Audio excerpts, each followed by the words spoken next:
بسم الله الرحمن الرحيم إن الحمد لله نحمده ونستعينه ونستغفره ونعوذ بالله من شرور أنفسنا ومن سيئات أعمالنا من يهده الله فلا مضل له ومن يضلل فلا هادي له وأشهد أن لا إله إلا الله وحده لا شريك له وأشهد أن محمدا عبده ورسوله أما بعد فإن أحسن الكلام كلام الله وخير الهدي هدي محمد صلى الله عليه وسلم وإن شر الأمور محدثاتها وكل محدثة بدعة وكل بدعة ضلالة وكل ضلالة في النار.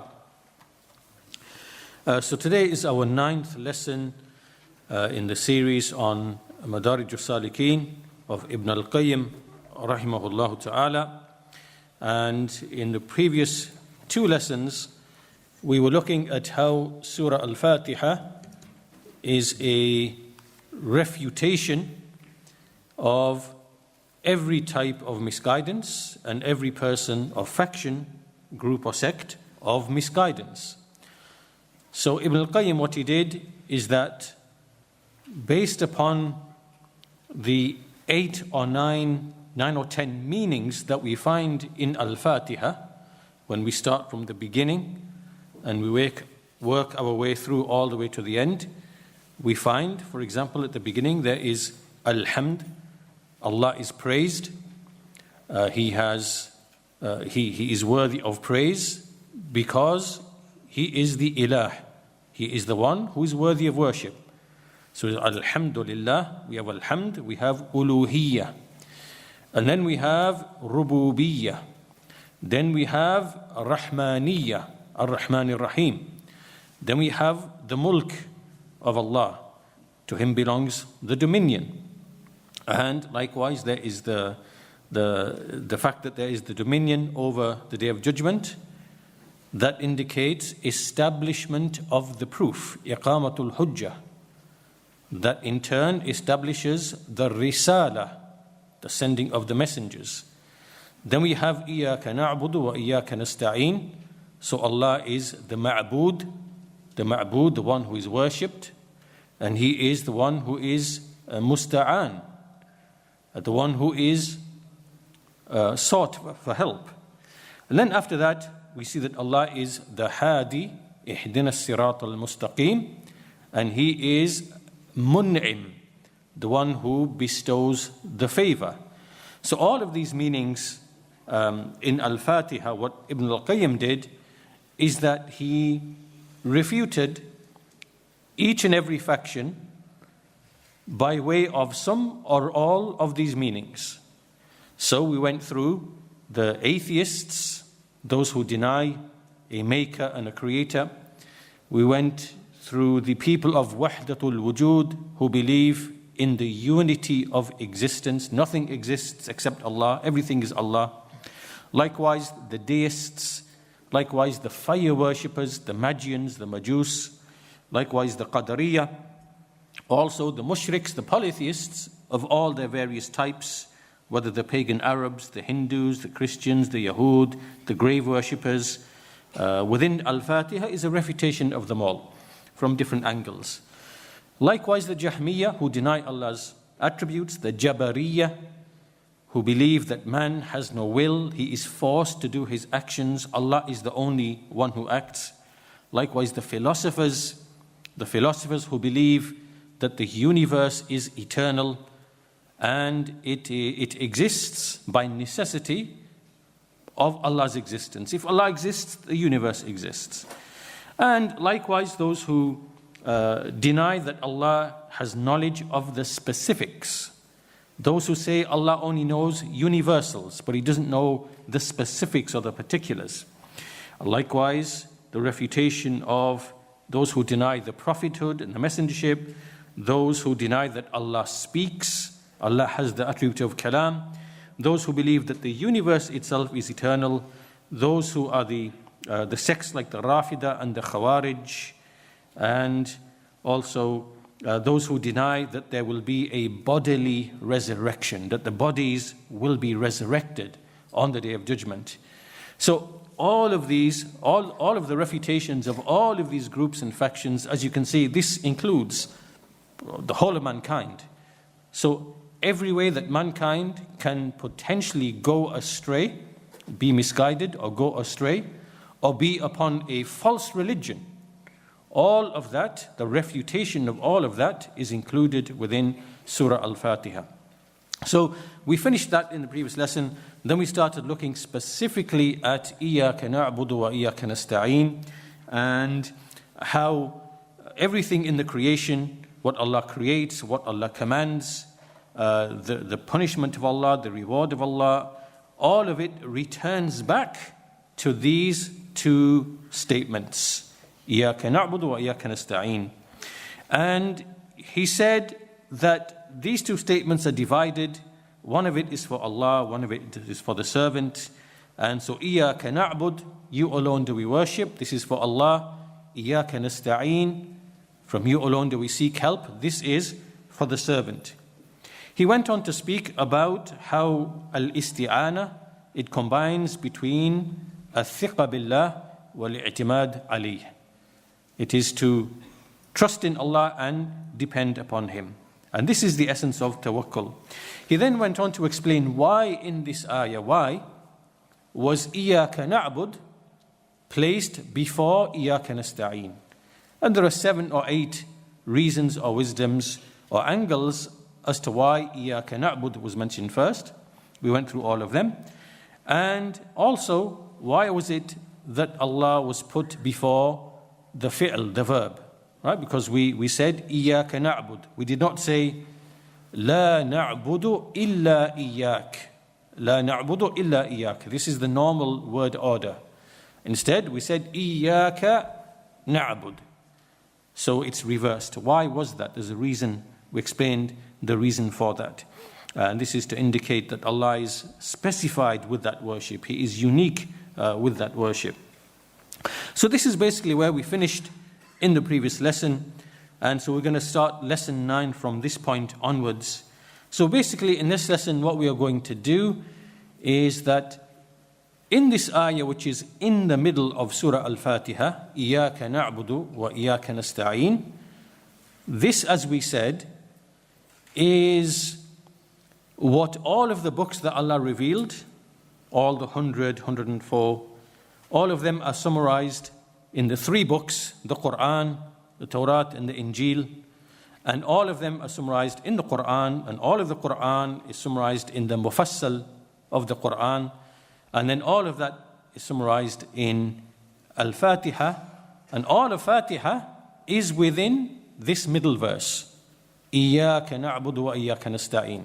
So it's as if everything comes back to this one ayah. Now in this ayah, إِيَّاكَ نَعْبُدُ وَإِيَّاكَ نَسْتَعِينَ, there are many taqsimat, there are many divisions, there are many maratib or levels. And so in this lesson, what we are going to do is, in essence, in a nutshell, 4 categorizations of 4 categories each. Right? So Ibn al-Qayyim is going to divide the people in 3 or 4 different ways.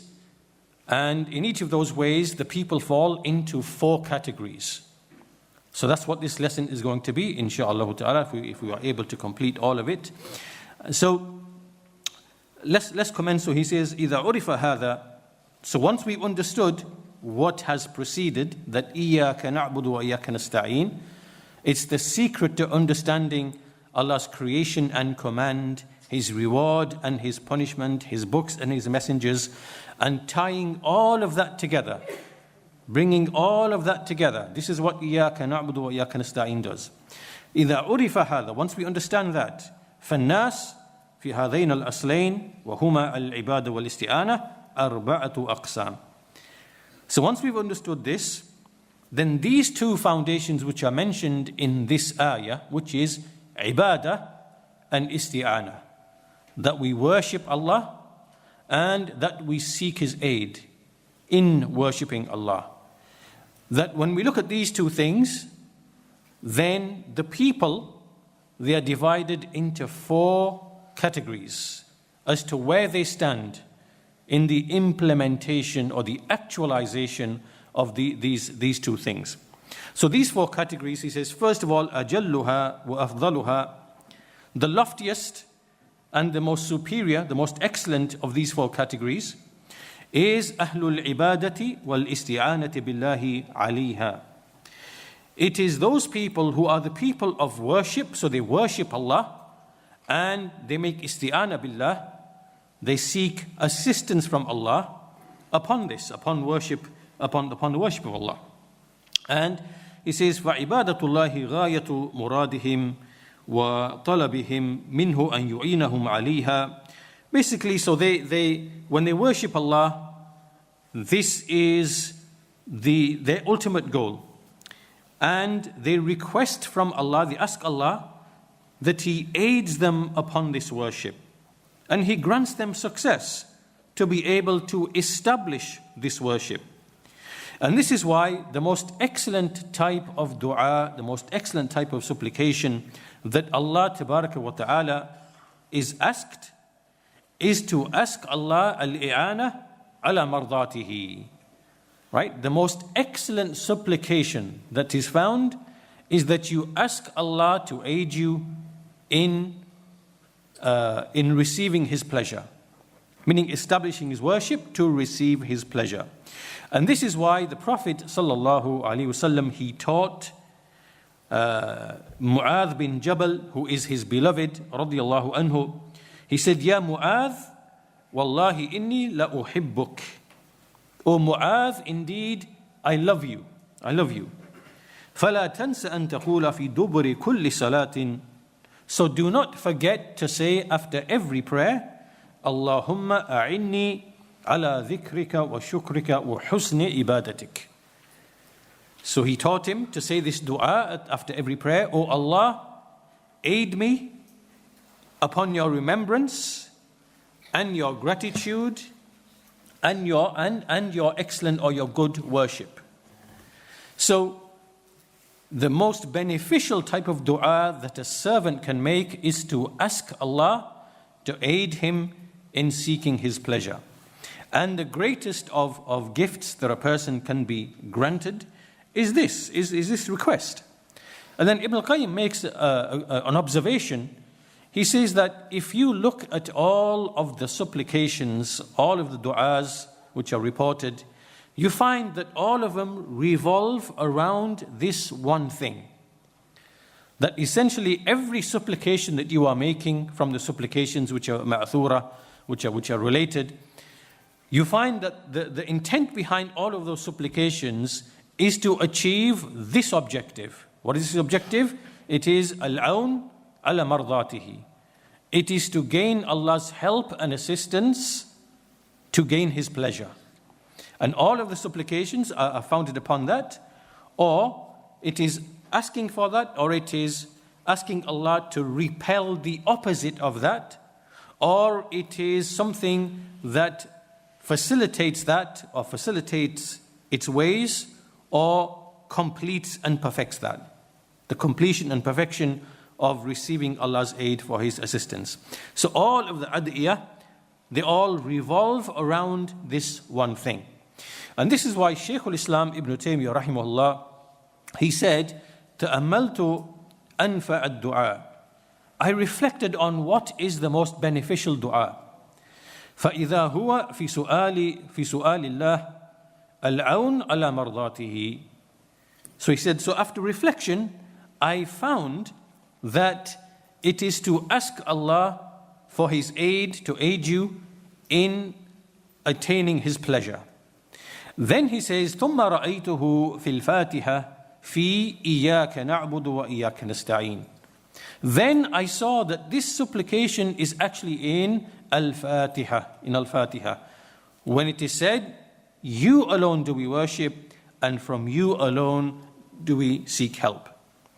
Right? So this is the first category, the first person, first type of person. He establishes Allah's worship and he seeks aid and assistance from Allah in establishing that worship. This means that when he makes dua to Allah, it means also that he takes the ways and the means, because from isti'ana you are asking Allah to give you assistance, and so there are those things which aid you in establishing Allah's worship, such as good health and physical ability and, all the other things like in the dunyawi sense that aid and assist you in establishing Allah's worship and attaining His pleasure. So there is ibadah, and there is isti'anah in the sense that you are needy from Allah. So you worship Allah, but you also feel that you are needy from Allah in being able to establish that. And then you take whatever ways and means, obviously, that are part and parcel of that. So this now is the first group. They combine ibadah and isti'anah. They combine the two things together. The second group are those وَيُقَابِلُ هَؤُلَاءِ الْقِسْمِ الثَّانِي وَهُمُ الْمُعْرِضُونَ عَنْ عِبَادَتِهِ وَالْإِسْتِعَانَةِ بِهِ. The second group are the ones who basically are the opposite. And these are the people who turn away from Allah's worship and they turn away from His isti'anah. There's no worship and nor do they seek aid from Allah. فَلَا عِبَادَ وَلَا إِسْتِعَانَةِ. But if one of these people from this category was to ask Allah, he's asking not because of ibadah, but it is because of some hadh or shahwa, right? It is because of some desire or need or something that he has. It is not for the sake of seeking the pleasure of Allah and nor establishing His rights. And we find that you see that everyone in the heavens and the earth, they ask from Allah. You see the awliya of Allah, the friends of Allah, they ask Him. But the enemies of Allah, they ask Him as well. And Allah gives to these and Allah gives to them. And the most hated of people to Allah, which is Iblis, la'nahullah, even he made isti'anah to Allah. He asked from Allah because when he had a need, Allah gave that to him. قَالَ رَبِّ فَأَنذِرْنِي إِلَى يَوْمِ يُبْعَثُونَ. This is Iblis. He's calling upon Allah. Oh Allah, grant me respite till the day that they are raised. قَالَ فَإِنَّكَ مِنَ الْمُنذَرِينَ. So Allah gave him that respite. Right? So this means that even an enemy of Allah like Iblis, he acknowledges Allah is the Lord. He acknowledges that without Allah's aid and assistance, that he can do nothing. So he asked Allah for that, and Allah gave it to him for a wisdom, for a purpose. And so, but this type of person, when he seeks this from Allah, it is not, that he wants to seek Allah's pleasure. And when he's given that thing by Allah, this only increases that person in his wretchedness and his remoteness from Allah the Exalted and from being expelled and repelled from Allah. And this is the case for every person who asked from Allah, but he did so not in order to obey Him. This person will be made distant from Allah subhanahu wa ta'ala. Now, what's the lesson from this? Right? Meaning that if Allah Azza wa Jal, He makes no distinction, He gives to this and He gives to that. Right? He gives to the one who is His enemy. He gives the one who is His ally and friend. And even Iblis, he made isti'anah, he made dua to Allah. Allah gave to him. What is the lesson that we take from this? The lesson that we take from this, as Ibn al-Qayyim says next, is that the intelligent person, when he reflects upon himself and other people, when he observes other people, and he knows or he learns that if Allah responds to somebody, لَيْسَتْ لِكَرَامَةِ كُلِّ سَائِلٍ عَلَيْهِ. Right? That if Allah responds to somebody, it is not because that person has any virtue or nobility. And because such a person, Allah might respond to him, and that thing will lead him to his destruction. It will lead him to perish. And Allah gave to him because that person is lowly, and he's nothing in the eyes of Allah subhanahu wa ta'ala. And he did so in order to prevent him from achieving nobility.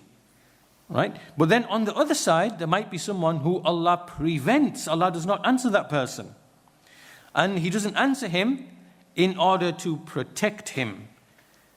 It is not out of miserliness, out of bukhl, but it is out of protection for that person.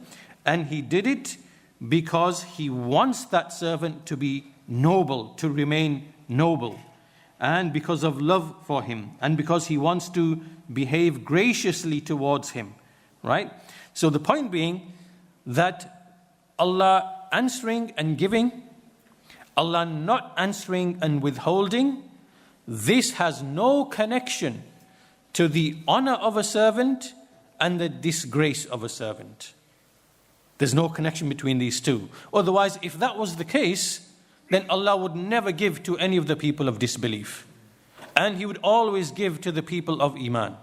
But when we reflect and we see around us, we see this is not the case. We see mostly the opposite. So this means that Allah giving and Allah withholding, Allah answering, Allah not answering, this has no connection to the honor and dignity of a person, and the humility and the humiliation and the disgrace of a person. So now what can happen is a servant who doesn't truly understand this point, he might wrongly think that from his jahl, from his ignorance, that Allah does not love him, Allah does not honor him, Allah does not, fulfill his needs, and he then has an evil opinion with respect to his Lord. This is only because of the jahl and what's in his heart. He doesn't understand and recognize these types of things. So after making that point, then Ibn al-Qayyim moves to the next point, which is that if this is so, if this is the case, then a servant has to be extremely careful not to ask Allah about something who he doesn't know it's whether it's good and what its outcome is going to be. Do you understand? Right? So the point being that if it is established that Allah giving, Allah not giving, Allah answering, not answering, this has no connection to the servant having karama and having nobility and status, or to a servant being humiliated. If there's no connection between this and this, then this means that a servant, that when he asks for things, he must be sure that he's asking for something that he knows the goodness of and that he knows the outcome of. Otherwise, he shouldn't, he should be aware of that. And what this indicates in turn is that if he is going to ask for anything, therefore he asks it conditionally. Oh Allah, if you know this to be good for me, then grant it to me. Oh Allah, if you know this to be harmful for me, then keep me away from it. Which is what? It is the istikhara, salatul istikhara. So this now shows, when we follow through in this manner, and so Ibn al-Qayyim mentions next, that if he's going to ask for anything specific, then he must ask it by way of, or he should do it by way of istikhara. And he should make the istikhara as a person, truly as a person, who himself does not know what is in his beneficial interest, who he himself acknowledges he has no power over it, who himself acknowledges that he's not able to be guided towards the details of that thing, and he has no power of benefit or harm over himself. So when he makes the istikhara, and this is exactly what the wording of the istikhara, what we find in the wording of the istikhara, that Allah, you know, I do not know, you have the power, I do not have the power, if you know that such and such is good for me in this life and the hereafter, and so on and so forth. So this is the wording that is found in the istikhara, which indicates that only Allah knows best what is best for the servant, and He decrees everything. And so we turn to Allah when we seek assistance from Allah, then we make istikhara to Allah. Now, following on from this, so this is when we are asking for things, when we are asking Allah for assistance and things like that. But what about if Allah brings something to you and you didn't ask for it? Because not everything that comes to you is something that you actually asked for. Allah brings things to His servants, but they didn't ask for them. So He goes on to say, if Allah gives you something, bila su'al, without any, without you having to ask for it, then ask Him, fas'alhu أن يجعله عونا لك على طاعته. Then you ask him to make it to be of assistance to you in pleasing Allah and obeying Allah and reaching His pleasure. And it shouldn't be something that cuts you off from Allah. So if Allah gives you, opens up means for you, grants you certain strengths, grants you certain things that come to you, then you ask Allah, oh Allah, make this possession, make this property, make this vehicle, make this wife, make this child, make whatever Allah brings to you without you having made dua to Allah. Then you ask Allah that He makes it to be of benefit to you in attaining His pleasure. And وَلَا تَظُنْ أَنَّ عَطَاءَهُ كُلَّمَا أَعْطَى لِكَرَامَةِ عَبْدِهِ عَلَيْهِ ولا منه كل ما يمنعه لهوان عبده عليه ولكن عطاءه ومنعه ابتلاء وامتحان. So in other words, we're coming really to the crux of the matter now, that everything that Allah brings to you, whether you asked for it or not, or whether it came to you without asking Allah for aid and assistance, and whatever Allah prevented from you, this has no connection to the karama, to nobility, nor to humiliation and lowliness. It has no connection. Rather, the only connection it has is to the fact that you are being tried and tested by way of it. All right? So this is what the crux of the matter is coming to. And that's why he brings very, in exactly the proper place, we come to the ayat, the two ayat in Surah Al-Fajr. فَأَمَّا الْإِنسَانِ إِذَا مَا ابْتَلَاهُ رَبُّهُ فَأَكْرَمَهُ وَنَعَّمَهُ فَيَقُولُ رَبِّي أَكْرَمَنِ. As for man, when Allah tests him, when his Lord tests him, and He honors him and He gives him from His bounties, he says, indeed my Lord has honored me. My Lord has honored me. وَأَمَّا إِذَا مَا ابْتَلَاهُ فَقَدَرَ عَلَيْهِ رِزْقَهُ فَيَقُولُ رَبِّي أَهَانًا. And then when He tests him, when his Lord tests him, when He tests him and He restricts the provision upon him, he says, now my Lord has humiliated me. So what is the meaning here? The meaning here, Ibn al-Qayyim says, that it is not the case that everyone to whom I gave to, and the one whom I gave a favor to, and the one that I have necessarily honored him. And it is not because he has some sort of honor and position with me. Rather, it is because of a trial from me, an imtihan, a test and a trial. Will he be grateful to me or not? If he's grateful, I may give him extra, I may give him increase. Or will he be ungrateful to me, so then I take it away from him. So I give him the bounties, the favors, and this is not to honor him, but it is to test him. If he's grateful, I'll give him more. If he's ungrateful, I'll take it away from him. And and likewise, it is not the case that everyone I put to trial, I restrict his provision and I restrain it, and not because it's not because he is little and disgrace towards me, but it is again ibtila and imtihan. It is to test that individual. Will he be patient? Yasbir. So I give him multiple times more of what he lost from his rizq when I withheld from him. Or is he going to become angry? He's going to become angry. So in this case, what will he receive except anger? So in other words, now, Allah answering, Allah not answering, Allah giving, Allah not giving, all of this has got no connection to this person being a wali of Allah, having nobility, and nor has it got anything to do with this being an enemy of Allah and disgraced and humiliated and lowered. No, the only connection here in Allah giving and withholding is al-ibtila wal-imtihan. So those who are grateful to Allah, Allah gives them increase, and those who are ungrateful to Allah, Allah takes away from them.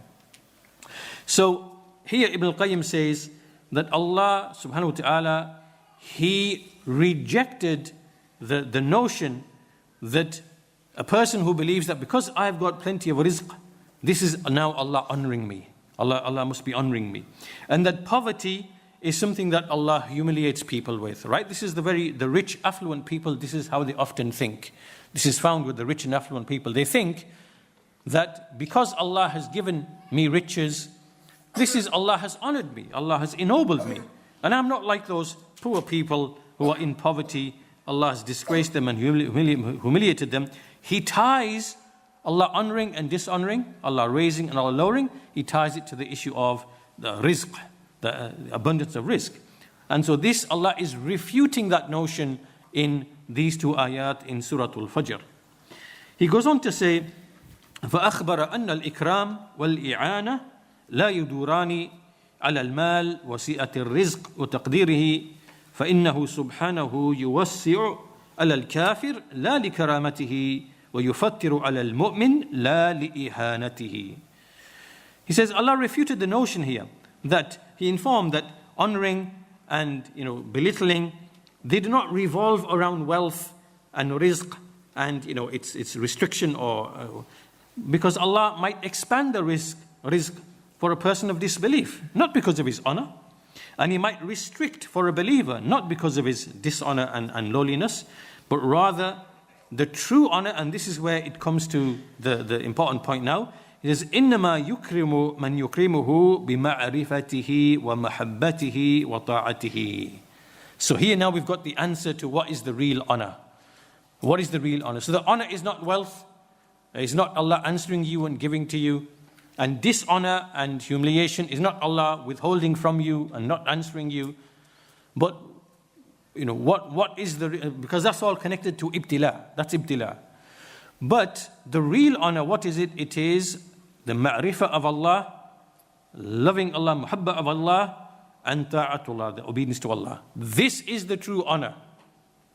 So, the honor meaning that if you are someone whom Allah has guided to having knowledge of Him, of His names, of His attributes, and to love Him, and to worship Him, and to be grateful to Him, irrespective of anything else in your life, whether it is your health, whether it is your wealth, whether it is your status, whether it is the position among the people in the society, all of that, because that is not honor or dishonor.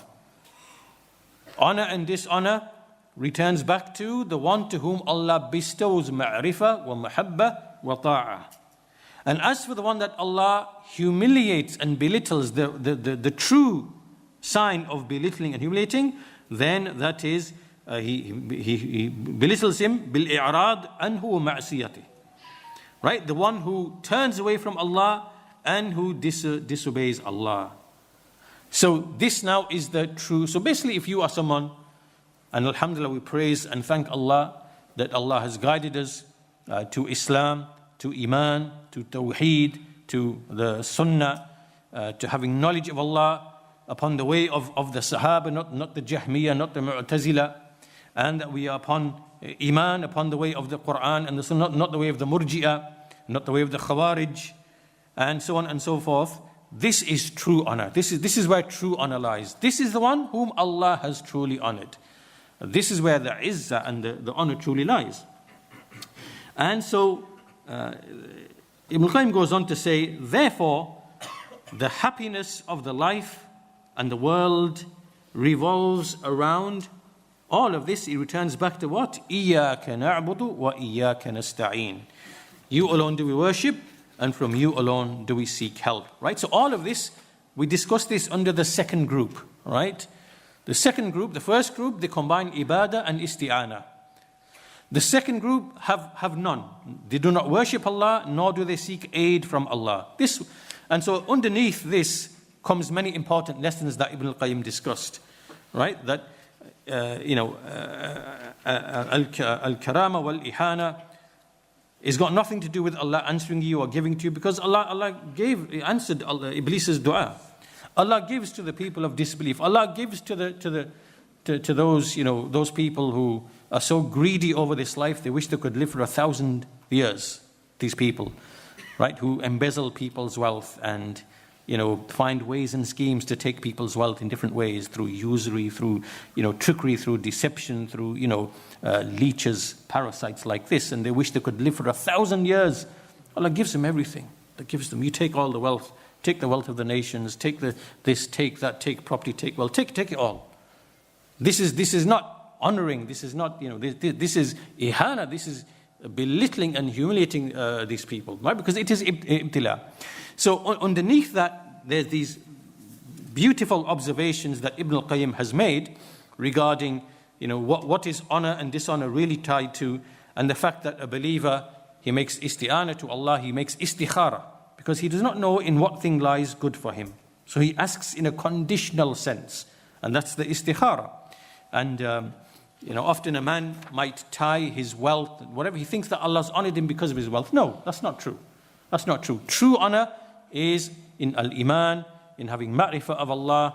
You could be the poorest person, you could be starving, poverty, you could have rags on your body, but as long as you have the knowledge of Allah and you have the ma'rifah, you have mahabba, this is Allah honoring you.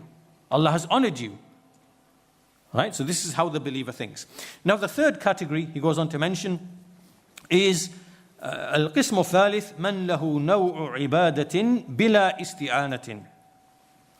The third category are those who they worship, but they do not seek aid from Allah in establishing that worship. So they just get on with worship, but they don't feel that they need to ask Allah to aid them in that worship. Now, there are two categories of people who come under this. The first of them, أحدهما القدرية القائلون بأنه قد فعل بالعبد جميع مقدوره من الألطاف. Okay, now the first group, and this makes sense, the Qadariyah. The Qadariyah, they deny al-Qadr. Right? So the Mu'tazila, the Qadariyah, what do they say? They say that their position is that Allah created man, and at the initial creation, He put power in him at the beginning. So He gave him the power. From that point onwards, man, he creates his own actions without any assistance or involvement from Allah. Right? This is what the Mu'tazila, this is what they say. That a man, when he does a deed, he is outside Allah's control and power. He is doing things with his own power, independently. Right. If this is their position, then do you think that they will be asking aid from Allah to aid them in the worship? No. Because they believe that Allah cannot have any involvement in the actions of the servants, because they believe it is unjust.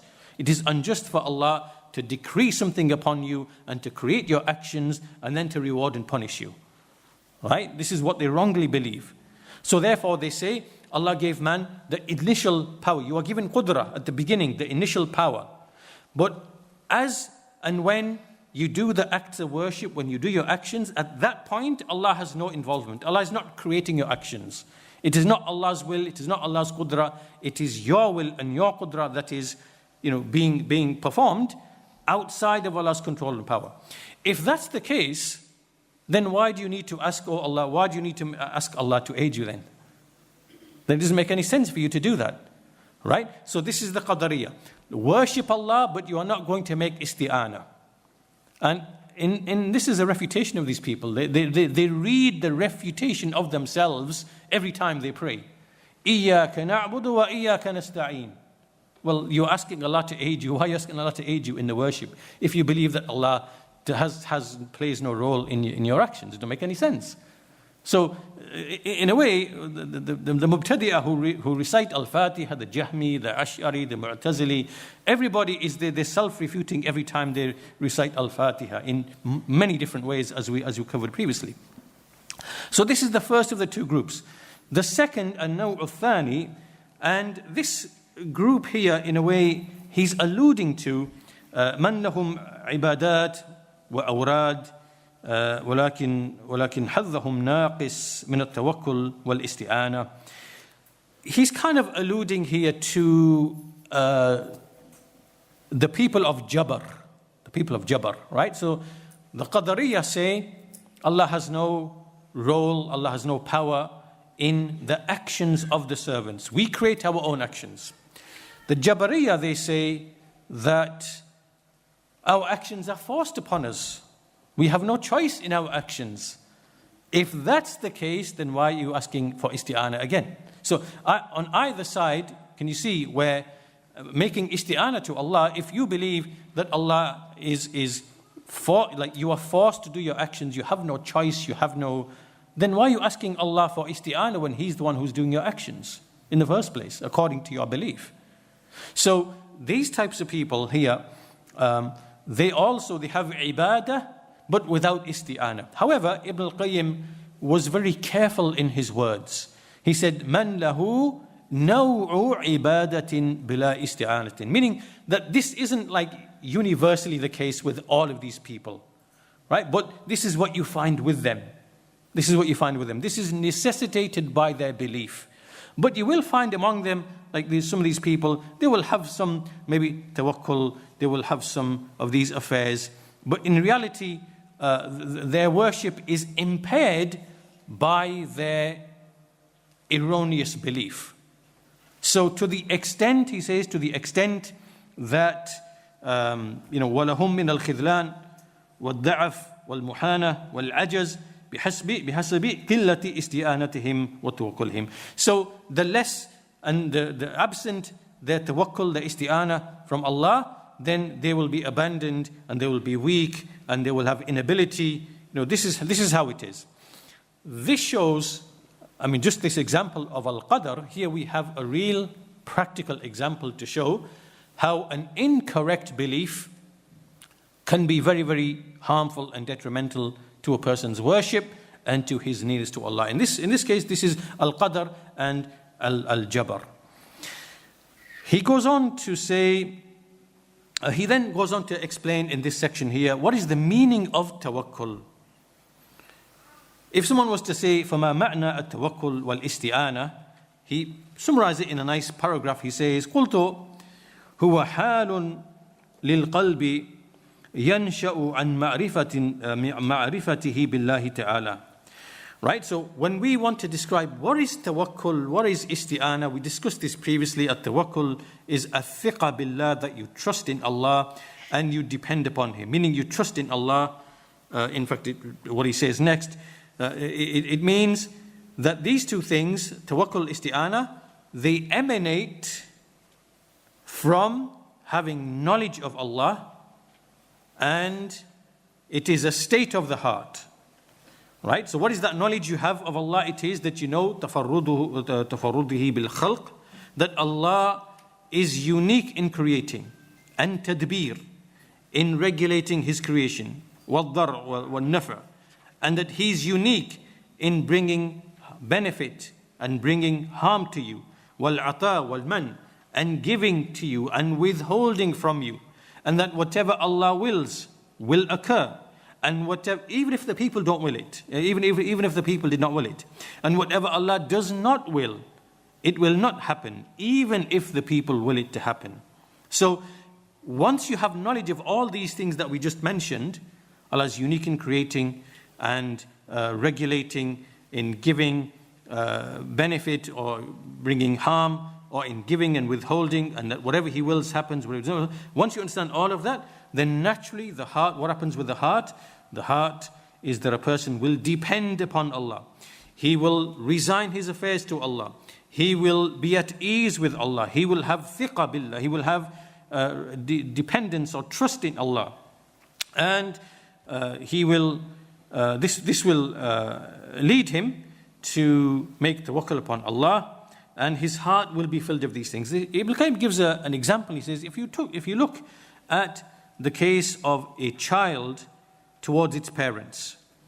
There's a small child towards his parents, and the child feels there is raghba and rahba, right? The child is utterly dependent for its needs upon the parents, right? The heart becomes full of that. So in the same way, the servant towards Allah, he is in exactly the same way as a child is with respect to its parents. So he gives that similitude or that example. So the person who behaves like that with Allah subhanahu wa ta'ala, then Allah will suffice him for his needs. وَمَنْ يَتَوَكَّلْ عَلَى اللَّهِ فَهُوَ حَسْبُهُ. Whoever depends upon Allah, Allah will be sufficient for him. So anyhow, this is the third category of people.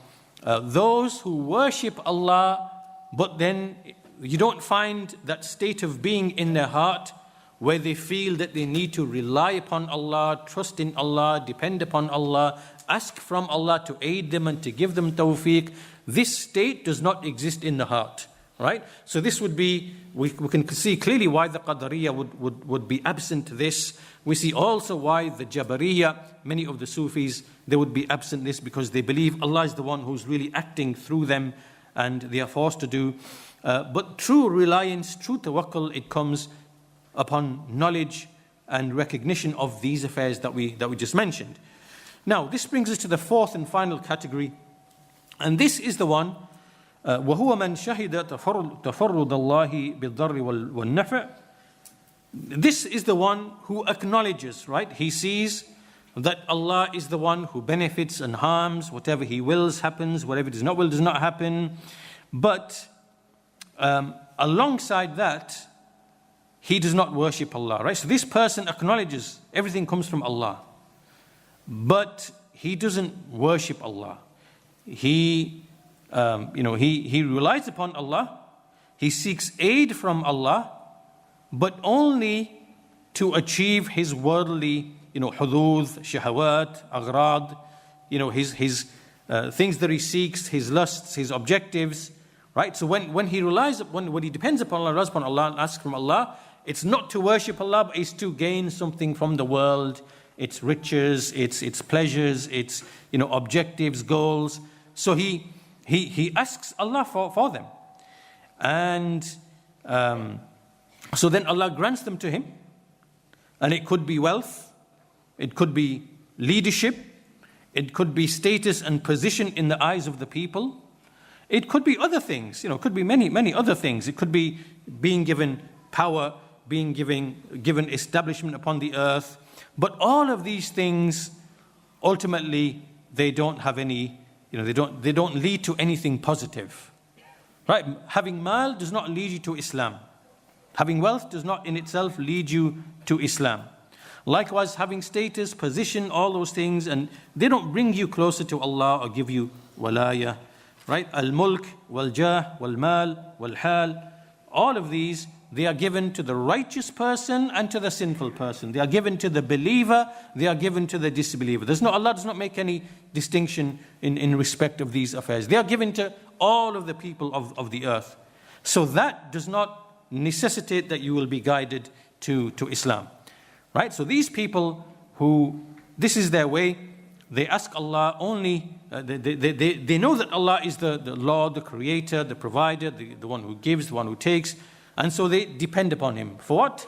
For the worldly pursuits. And so these are the people who have no ibadah. They do not worship Allah, but they have isti'ana. They have isti'ana with Allah. And sometimes these people, like we said before, they will claim that just because Allah gave them the wealth, Allah gave them the honor, Allah gave them the position, they think this is a sign that Allah loves me. This is a sign that Allah loves him, but has nothing of worship with Him at all.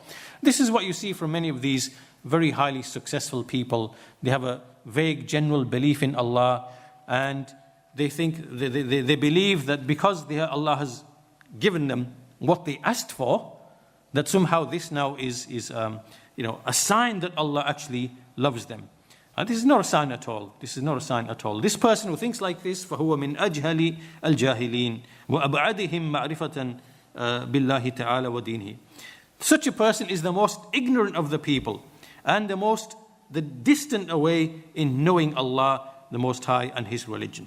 So these are the four types of people. So إِيَّاكَ نَعْبُدُ وَإِيَّاكَ نَسْتَعِينَ.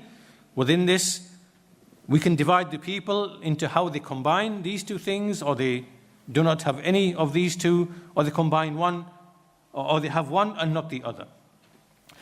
After this, Ibn al-Qayyim goes on now, and he says, إِذَا عُرِفَ هَذَا فَلَا يَكُونَ الْعَبْدُ مُتَحَقِّقًا بِإِيَّاكَ نَعْبُدُ إِلَّا بِأَصْلَيْنِ عَظِيمَيْنِ. Okay, so now that we understand this, now that we're clear now, that when we worship Allah, we make ibadah of Allah, that we also have to combine that with making isti'ana. We have to We have to ask Allah's aid to aid us in worshipping Him. Then this worship that we are doing, it can only be established with two foundational principles, and they are something that you all know. It is number one, mutaba'atul Rasul, to follow and imitate the Messenger of Allah in that worship, al-ikhlas lil-ma'bud. And it is to be sincere to the one that we are worshipping. فَهَذَا تَحْقِيقٌ إِيَّاكَ نَعْبُدُ. Right? So, with ikhlas, with sincerity to Allah, and with mutaba'ah, following the Messenger of Allah, when we bring these two together, we are now actualizing إِيَّاكَ نَعْبُدُ. إِيَّاكَ. This is the first part now. إِيَّاكَ نَعْبُدُ. Okay. Once again, وَالنَّاسِ مُنْقَسِمُونَ بِحَسَبِ هَذَيْنِ الْأَصْلَيْنِ أَيْضًا إِلَى أَرْبَعَةِ أَقْسَامٍ. Once again, the people are divided into four categories in relation to these two foundations, right? So let's step back now. So let's make sure that we follow. إِيَّاكَ نَعْبُدُ وَإِيَّاكَ نَسْتَعِينُ. Ibadah and isti'anah. So the people are divided into four groups in terms of where they stand, or how they combine or do not bring. Ibadah and isti'anah. Now, the ibadah that we are speaking of, for which we seek isti'anah from Allah, let's go back to ibadah. That ibadah, how do we establish that ibadah? It rests upon two principles. We have to be sincere to Allah. We do it only to please Allah. And we do it in the way that we have been taught by the Messenger of Allah. Now, once again, in respect to these two foundations by which ibadah is actualized, then the people will fall into four categories once again. So four categories are as follows. The first, he says, the first, Ahlul Ikhlas lil Ma'bud wal Mutaba'ah. They are the people who combine ikhlas with following the Messenger of Allah. They are the people of Iyyāka na'bud. They are the true people of Iyyāka na'bud. In reality, all of their actions, all of their statements, whenever they give something, whenever they withhold something, whenever they love, whenever they hate, all of it, it is for Allah. It is for Allah.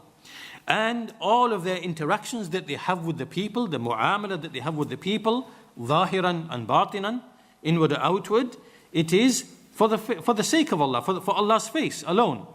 They do not want any reward from the people or any gratitude from the people, nor do they want any status or position with the people, nor do they want praises and rank or a status in their hearts, right? Rather, nor do they do things in order to free them, in order to flee from being criticized, right? So some people do things in order to gain people's love and recognition, but other people refrain from things in order not to be criticized by people. This also is not from sincerity, because as people of Tawheed and the Sunnah, whenever you do something, it is neither out of fear of the people that you might be criticized, nor is it out of wanting the people to love you and to recognize you. All of this, a believer has no concern with that whatsoever. And then Ibn al-Qayyim gives a really beautiful similitude. He says to these people who are the people of ikhlas and mutaba'ah, he says, بَلْ قَدْ عَدُّوا النَّاسِ كَأَصْحَابِ الْقُبُورِ لا يملكون لهم ضرا ولا نفعا ولا موتا ولا حياة ولا نشورا. Right? So the people of ikhlas and mutaba'ah, the way they treat the people around them as if everyone is dead and buried in his grave. He has absolutely no power over me in terms of benefit and harm, death, life, resurrection, nothing. Right? So this is how that person observes all of the people. It is as if to him they're all dead and buried in the graves. They cannot affect me in any way, right? So this is how the mu'amala is like. You make mu'amala with the people in terms of when you worship Allah with ikhlas and mutaba'ah, everything you do, everything you say, the position that you take, the positions that you hold, all the affairs that you take in your religion, that you are doing so and proceeding as if everybody is in the graveyard. And they can have no impact or say or influence upon you. This is how the believer, this is how the person of ikhlas and mutaba'ah, right? He's sincere and he follows the sunnah. He does not care about anything and anyone else. Whether he pleases that one, displeases that one, earns the pleasure of that one, has a status with these people, gains some wealth from that person, none of that does not concern him at all. He goes on to say that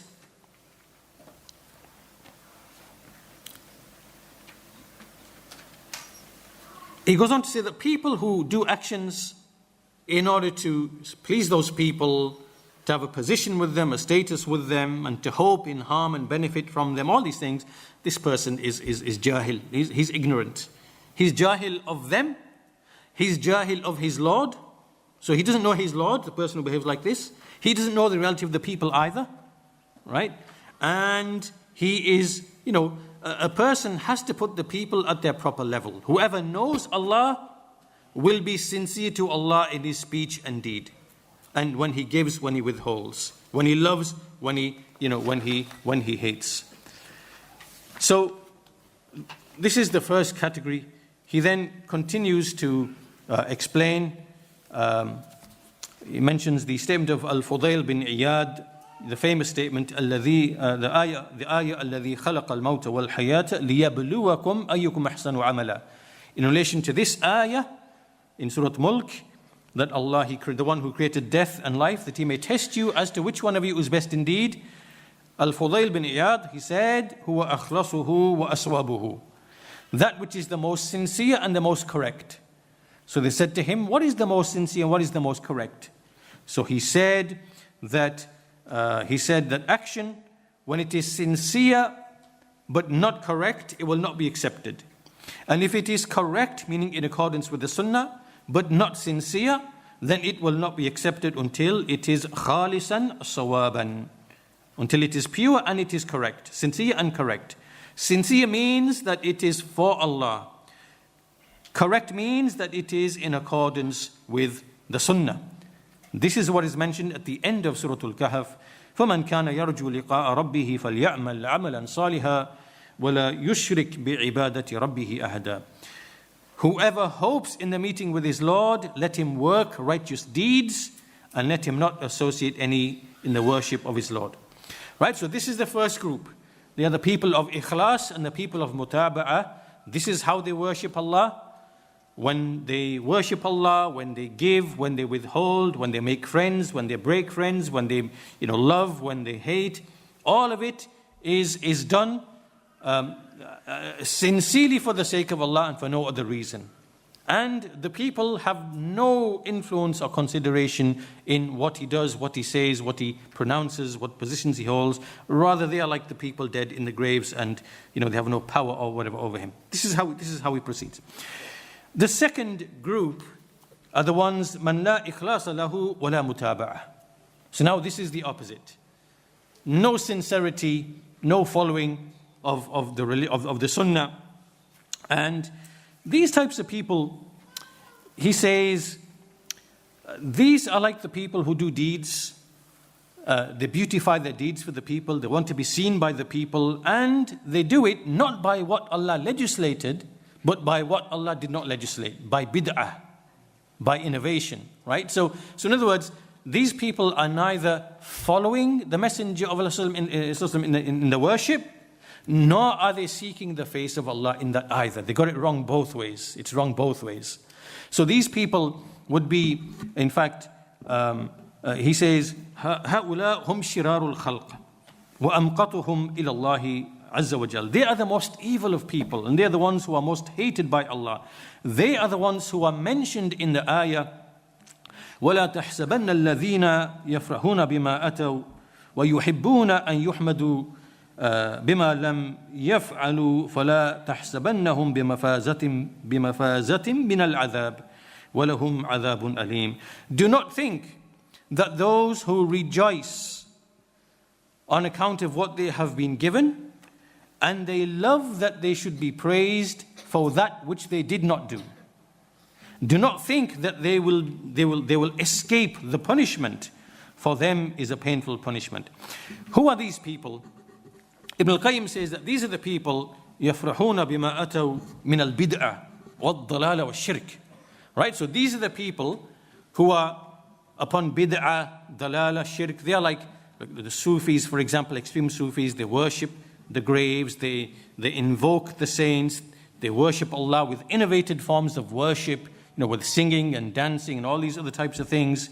And they love to be praised for that which they did not do. So at the same time, they want to be praised for that which they did not do. What is it that they did not do? Well, they never followed the Sunnah. Or they're not following ikhlas. They're not, but they want to be praised as if they are like that. So on both counts, they are completely misguided.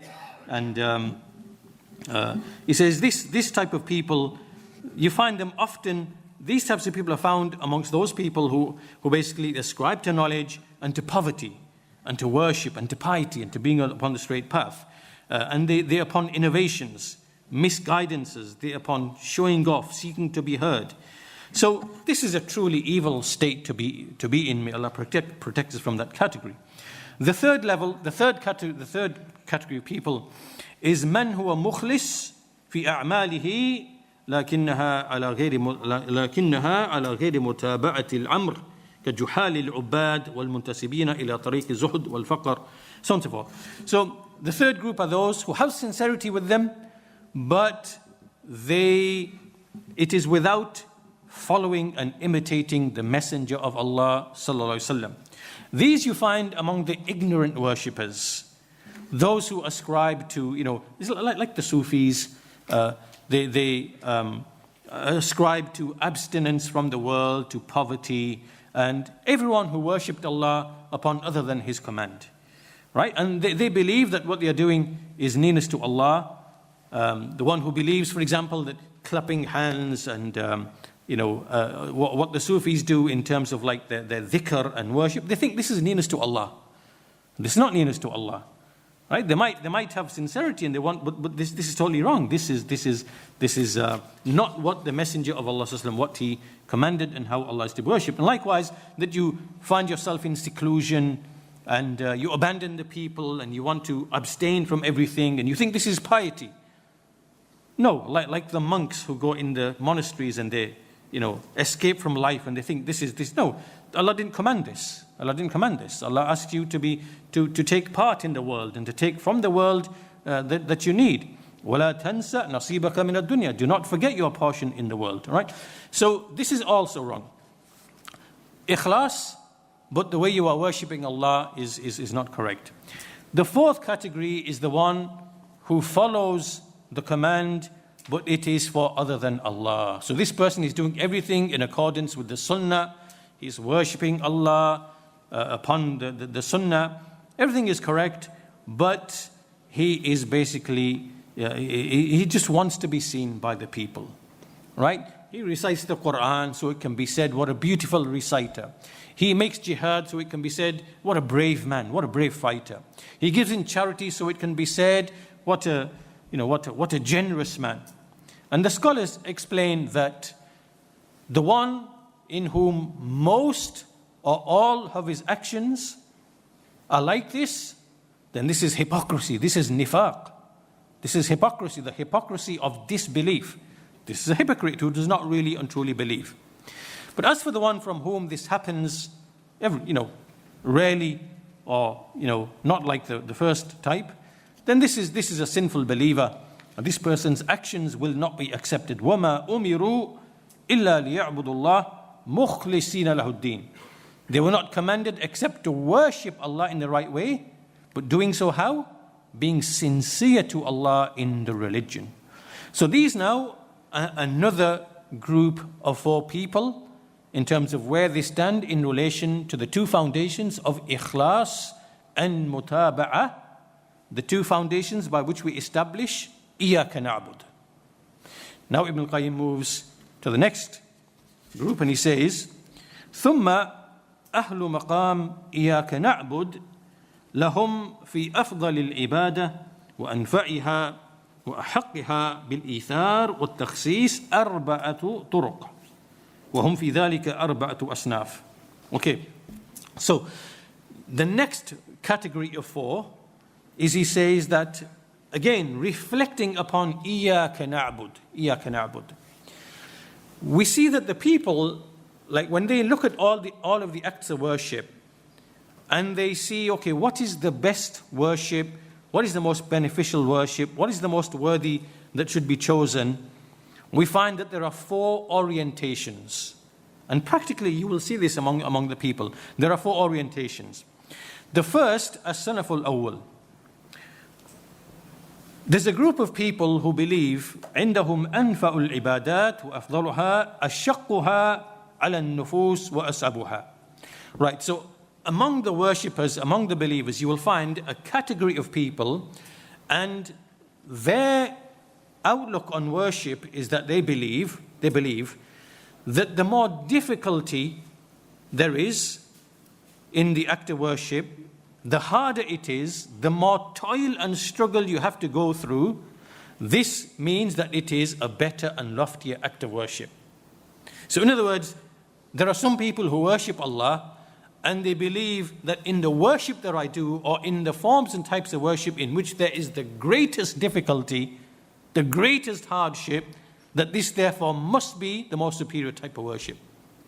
And this is, as he says, قالوا لأنه أبعد الأشياء من هواها وهو حقيقة التعبد. Because they are claiming, look, this is the furthest thing that is away from your desire, and it's the reality of worship, and the reward is based upon how hard it is. The reward is based upon the mashaqqa, the difficulty that you go through. So these are the people, he says, وَهُمْ أَهْلُ الْمُجَاهَدَاتِ وَالْجَوْرُ عَلَى النُّفُوسِ. He says these people are the people of like mujahid, meaning you have to struggle and toil, and you have to be tyrannical over your own soul. You have to oppress your own soul, literally. Like this is the mindset. That unless you are, punishing your soul and making hardships for yourself, and then, it can't be the best form of worship. This is a way of thinking that you find amongst the people. They will punish themselves, and they will believe that this somehow is the most rewarded act of worship. This is the first type of orientation you will find among the Muslims, and maybe you come across people who think like that. The second group are the ones who say أفضل العبادات وأنفعها التجرد والزهد في الدنيا والتقلل منها غاية الإمكان واضطراه الاهتمام بها وعدم الاكتراث بكل ما هو منها. Okay, now this group of people are the ones who say the best type of worship, the best type of ibadah is az-zuhd, is abstinence. You just escape from the world. You as much as you are able, you take very little from the world, and you don't have any concern towards it, and anything that is from it, you pay no attention to it. These types of people are actually of 2 types, right? So the ones who you find who think like this, there's 2 types among them. There's one type among them is those who are just believe that this is the actual objective behind worship. Right? It's as if they believe that the objective behind worship is just to flee from the world, have nothing to do with it, escape from it, and they just leave the people towards it, and they say that this is better than even seeking knowledge and worshipping Allah. Like they become like recluses. And az-zuhd, meaning to abstain from the world, they see that this is the actual objective. It's as if they are saying, let's just close out, like the monks in the monasteries. Let's just close ourselves away in the monastery and just, lock the door and throw the key away and, in a high castle somewhere, escape from dunya, leave that to those people, and we'll just, we want to be alone, and maybe they want to remember Allah. Even seeking knowledge, they don't want to seek knowledge, or even ibadah. This way of thinking, this is the common people, and they wrongly believe as if this is the objective, the end objective. This is totally wrong. But then among these people in general is the second group, the khawas. Those are the specific people. And they believe, or they say, that actually the real intent is not that the intent is just to abandon the world and be a recluse. No, it's actually a means to an end. Right? So the first group see it as an end in itself. But the second group say, no, that's not the case.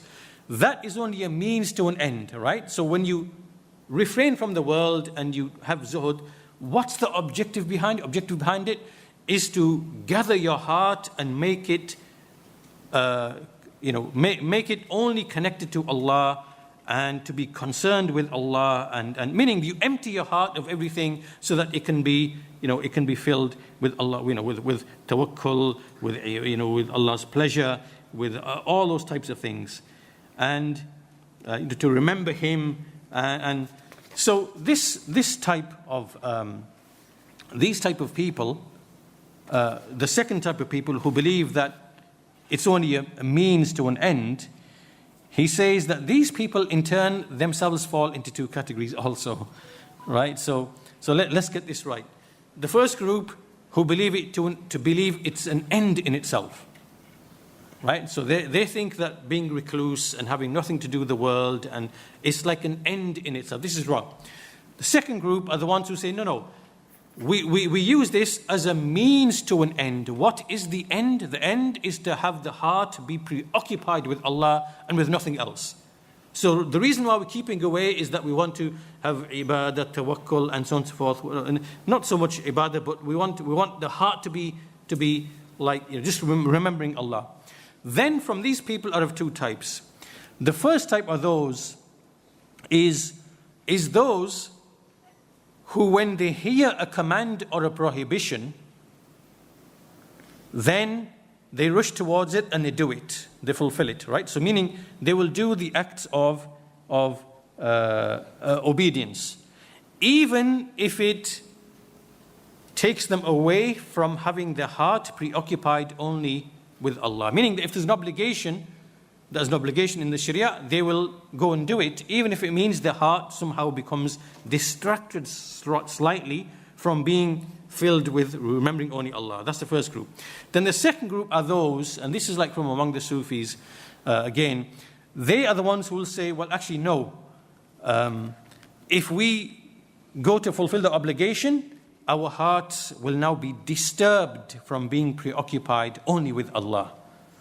Right? So it's as if these people are locked away and they like Sufis, and they're just remembering Allah, and then the time comes for some sort of obligation. Maybe you have to give your zakah, maybe you have to respond to something. It's like a duty that you have to do, and they think, we can't do it because like, in fact, he gives an example, Ibn al-Qayyim gives an example.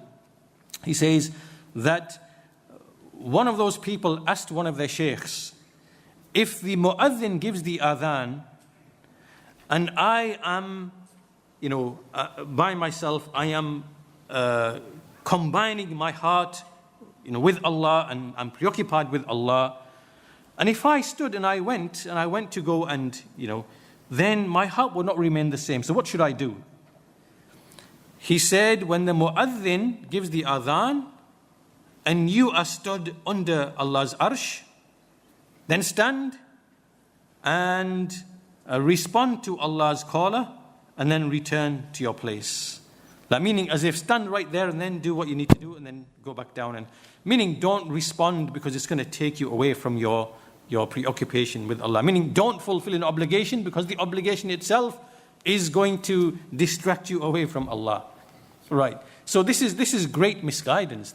So in other words, these people, what is ibadah to them? The ibadah to them is just to make the heart to be full of Allah, and this is like the Sufis, what they claim, and they want just total preoccupation with Allah, with dhikr and whatever, even to the extent if any obligations come in the way, to them it's like the heart is being disturbed from this state of connection with Allah. This is misguidance. This is tremendous misguidance. Now this was the second group, as they said. So what is the second group saying? Second group is basically saying that the best types of worship are those where you just don't have nothing to do with the world, you escape from the world. You find it generally among the Sufis. And then they want everybody else. And what these people do is they will call other people to what they believe to be the best type of worship. So the first group, they will believe somehow that they are doing the best type of worship. And then they will look down upon other people. Oh, you're not suffering, you're not punishing your soul. I can't see you really, therefore this cannot be good worship. You need to do, so they will impose their particular understanding of what they believe to be the best and loftiest type of worship. They will think everybody else has to do that as well. Otherwise they can't be doing the, right? And likewise these people, they will say, abandon the dunya, come, be with Allah, and they will call people thinking that that they are doing the best and everybody needs to copy them. This is how each of these people think, right? The third group, الصنف الثالث رأوا أن أفضل العبادات وأنفعها ما كان فيه نفع متعد. So the third group are those who believe that the best types of worship are the ones in which the benefit is muta'addin, it goes to other people. So these are the people who focus around, they want to help the poor people, they want to build wells, and they want to give charity, and they want to collect the wealth, and anything that basically reaches many people and benefits them, they see that is the most beneficial type of thing. And you see many of these types of people, they're involved in charity work and caring for Muslims, and looking for poverty and places of conflict and strife and gathering wealth, and to them this is the best thing to do. And then once again, like all the other groups, they will think that if other people are not doing the same, then they are somehow now deficient, and because they've made that to be the best form and the best type of ibadah. And they bring statements for this. Ali radiallahu anhu, the hadith in which the Messenger of Allah sallallahu alaihi wasallam is said to him that if Allah لأن يهدي الله بك رجلا واحدا خير لك من حمر النعم, that if Allah guides through you a single man, then that is better for you than the best of all treasures. Right? So they bring texts like this and texts of charity and a recurring charity, things like that, and they believe that the best type of acts of worship are those in which other people benefit. Now, there's an element of truth in that. Obviously that's true, that the more people benefit, then obviously the more reward there is. But this is their general way of thinking. And now, in all of these first three types, what's happened here is that they've taken something that is found in some of the acts of worship, and because their souls are inclined to it, or they've become accustomed to it, they believe that is the most superior type of worship, that everybody else should be joining them in doing as well. So now they become callers to that thing, right? That everybody has to be, punishing their own souls in worship like I am, because this is the best type of worship. Or everybody should be a recluse and escape the dunya like I'm escaping the dunya, and my heart is attached. Or everybody should be involved in charity work like I am, and if not, they are somehow different. So people think like that. This is wrong. But as for the fourth group, he says, قالوا إن أفضل العبادة العمل على مرضات رب تعالى في كل وقت بما هو مقتضى ذلك الوقت ووظيفته. Now this is the fourth group. What do they say? They say that the most superior type of worship or action is the one that you do to please Allah in every time and moment in which that particular act of worship is best suited to that particular time. So meaning now that the fourth group do not have any one specific principle or type of worship. They're not saying be like this, or be like that, like the first three groups. But they are saying that every situation you are in, every moment you are in, every time that you are in that moment and that time, there is whatever act of worship is the most suited and the best and the most rewarded for that time, then we do that. So in other words, he says, فَأَفْضَلُ الْإِبَادَاتِ فِي وَقْتِ الْجِهَادِ الْجِهَادِ. Right? So the best type of worship in the time when it's time for jihad, then it's time for jihad. It's not to make dhikr or whatever. Like as in, sit away and do dhikr when it becomes obligatory upon you. And وَإِنْ آلَ إِلَى تَرْكِ الْأَوْرَادِ مِنْ صِلَاةِ اللَّيْلِ وَصِيَامِ النَّهَارِ. So meaning even if you have to leave other things that you would normally do, pray at night, your adhkar or whatever, then you leave that, because that is the best thing to do in that moment. Likewise, والأفضل في وقت حضور الضيف مثلا القيام بحقه والاشتغال به عن الورد المستحب. When a guest comes to your house, and at that time you are sat and you normally do your adhkar or whatever, what is the best thing to do in that time? The best thing to do is to attend to your guest, even if it means you have to leave what you normally do. That is the best act of worship in that particular circumstance. Then he says also, وَالْأَفْضَلْ فِي وَقْتِ إِسْتِرْشَادِ الطَّالِبِ وَتَعْلِيمِ الْجَاهِلِ الْإِقْبَالِ عَلَى تَعْلِيمِهِ وَالْإِشْتِغَالِ بِهِ.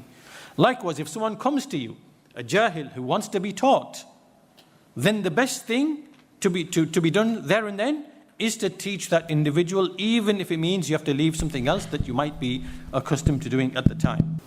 Likewise, وَالْأَفْضَلْ فِي وَقْتِ الْأَذَانِ تَرْكُ مَا هُوَ فِيهِ مِنْ وِرْدِهِ وَاشْتِغَالِ بِإِجَابَةِ الْمُؤَذِّنِ. Likewise, at the time of the adhan, what is the best thing to do at the time of the adhan is to respond to the mu'adhin. And so he goes through all of the different acts of worship one by one, at each moment, at each time, when the time comes for prayer, when the time comes to, someone comes to you and asks for aid of some sort, right? With respect to himself, his wealth or whatever, then the best thing to do is to aid him and support him if you can. And likewise, when the time comes to recite the Quran, then you unite your heart and put your heart into the recitation of the Quran. He goes on to give many examples.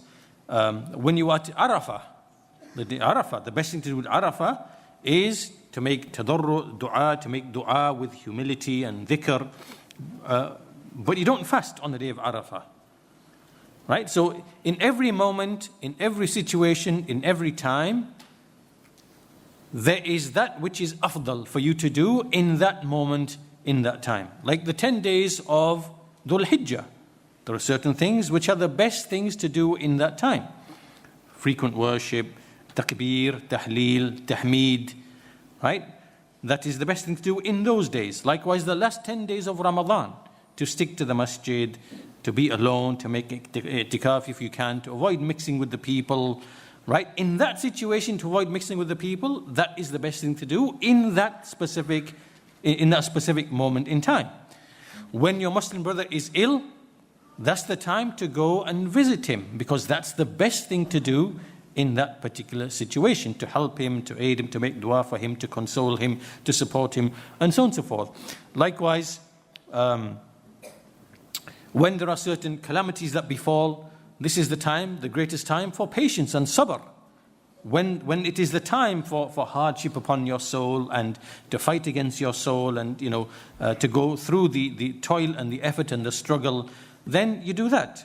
So the point being, in all of these examples, what is the principle that a person operates upon? It is at-ta'abbud al-mutlaq. It is called at-ta'abbud al-mutlaq. Right, this means that unlike the first three, what are the first three doing? The first three, they are doing mutlaq at-ta'abbud. Mutlaq at-ta'abbud is to do part of a thing. At-ta'abbud al-mutlaq is to do worship in an unrestricted sense, unqualified sense.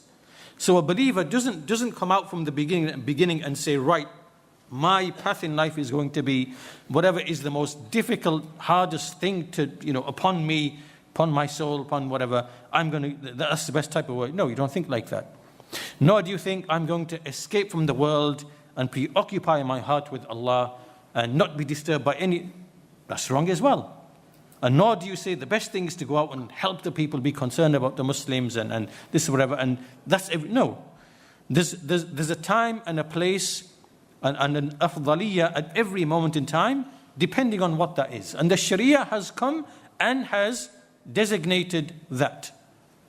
Right? So it's not for anyone to now start deciding this is the best, that is the best. The Sharia has come that in this moment when someone is ill, you go and visit him. That's the best thing for you to do.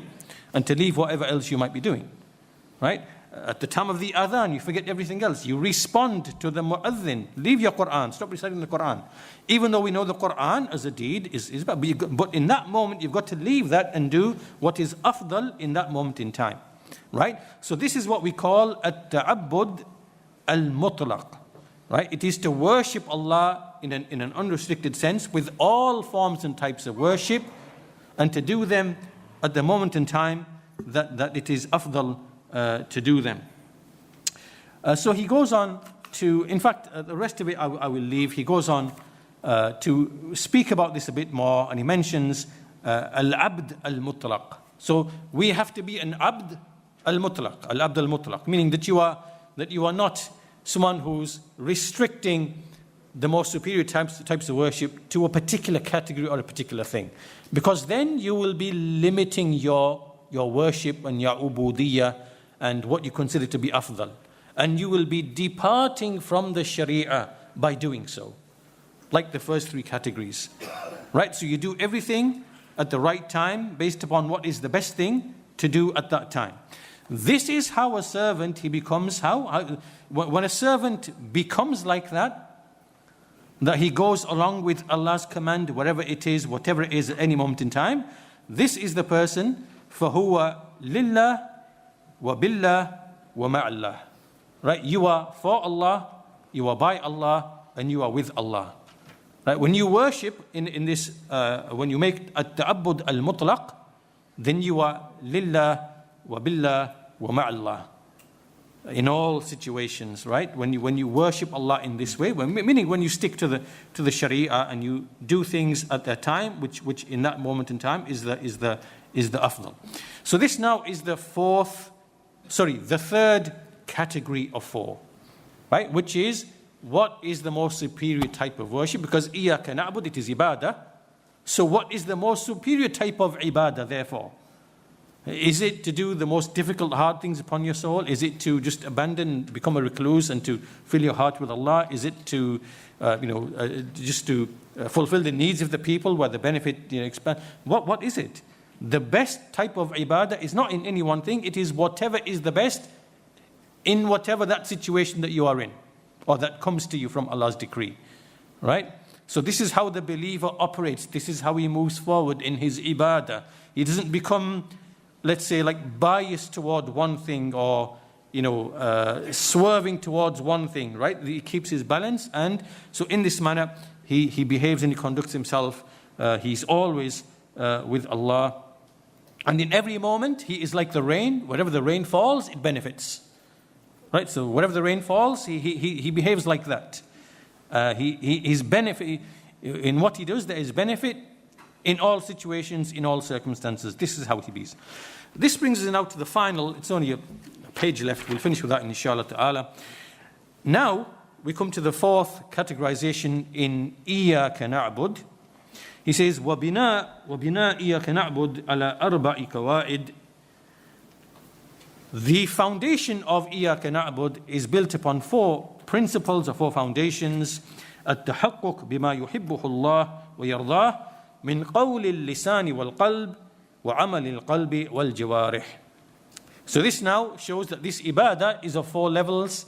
There is the speech of the tongue and the speech of the heart, and there is the action of the heart and the action of the limbs. This is something we all know and we understand from the basics of our religion, that this ibadah is something that takes place in the heart through its speech, upon the tongue with its speech, in the heart through its action, and upon the limbs with the action. Meaning that all parts of your body are involved in the ibadah, in establishing ubudiyyah to Allah. So he says, فَالْعُبُودِيَّةِ اسْمٌ جَامِعٌ لِهَذِهِ الْمَرَاتِبِ الْأَرْبَعِ. The word ubudiyyah is a term, comprehensive term, that brings together these four levels, these four maratib. The speech of the heart, the speech of the tongue, the action of the heart, and the action of the limbs. And so the people of iyyaka na'bud, they are its people, meaning the ones who establish ubudiyyah in all of these ways. Then he goes on to explain each of these four things, which you are familiar with already. فَقَوْلُ الْقَلْبِ. What is the speech of the heart? Speech of the heart is its belief. To believe in whatever Allah informed us about Himself and about His names, His attributes, His actions, His angels, and in meeting Him which has come to us upon the tongue of his messenger sallallahu alaihi wasallam. Right? This is the speech of the heart. The speech of the heart is the belief of the heart. Whatever your heart believes, that is its speech. وَقَوْلُ اللِّسَانِ, to inform, al-ikhbaru anhu bidhalik, the speech of the tongue, is now to inform about the belief that is in the heart, and to call other people to it, and to defend it, and to explain the innovations which are opposed to it, the misguidance which opposes it, and to convey Allah's commands and to remind people. This is the speech of the tongue. As for the action of the heart, what are the actions of the heart? It is loving Allah, relying upon Allah, muhabbat, tawakkul, al-inaba, to return to Him, al-khawf minhu, to fear Him, to hope in Him, to be sincere to Him in the religion, to be patient upon His commands, and in refraining from His prohibitions, and to be patient upon His decrees, and to be pleased with the decree of Allah, to love for His sake, to love and to have loyalty for His sake, to hate and have enmity for His sake, and to be humble to Him, to submit to Him, to be at ease and tranquil with Him, and other such things, which are the actions of the heart. These are the feelings of the heart that a servant experiences, which these are more obligatory upon a servant than even the actions of the limbs. These are more obligatory.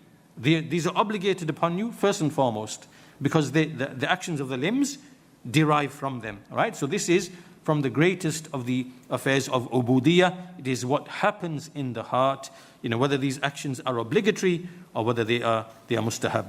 And finally, it is the actions of the limbs, as-salah, wal-jihad, and making your way to Jum'ah and Jama'ah, and aiding the incapable person, being benevolent and kind to the creation, and all these types of things. Right? So it says, فَإِيَّاكَ نَعْبُدُ وَإِيَّاكَ نَسْتَعِينُ إِلْتِزَامٌ لِأَحْكَامِ هَذِهِ الْأَرْبَعَةِ.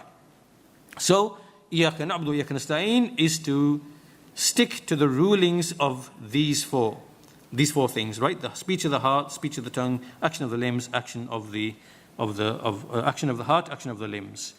And the tawfiq, you being granted success, is ihdina as-sirat al-mustaqim. Right? So look at so إِيَّاكَ نَعْبُدُ وَإِيَّاكَ نَسْتَعِينُ is that we are establishing these maratib, these four levels in إِيَّاكَ نَعْبُدُ. And then we are asking Allah to give us tawfiq when we say next, ihdina as-sirat al-mustaqim. And when we say that, then it comprises both of these things, إِيَّاكَ نَعْبُدُ وَإِيَّاكَ نَسْتَعِينُ. So this brings us to the end of today's lesson. As you can see, in today's lesson, we looked at the different ways in which people can be divided as to where they stand in relation to إِيَّاكَ نَعْبُدُ and إِيَّاكَ نَسْتَعِينُ, ibadah and isti'anah. Likewise, ikhlas and mutaba'ah, the second. And third is in terms of ta'abbud. What do they see as the best, more superior type of ta'abbud? And what is the correct way that a believer ought to proceed? And finally, the maratib, the levels in which ubudiyya actually takes place. All of that is in إِيَّاكَ نَعْبُدُ وَإِيَّاكَ نَسْتَعِينُ. We will finish there for today, inshallah ta'ala. We'll continue the next time that we meet. وَبِاللَّهِ التَّوْفِيقِ وَالْحَمْدُ لِلَّهِ رَبِّ الْعَالَمِينَ وَصَلَّى اللَّهُ عَلَى نَبِينَ مُحَمَّدٍ.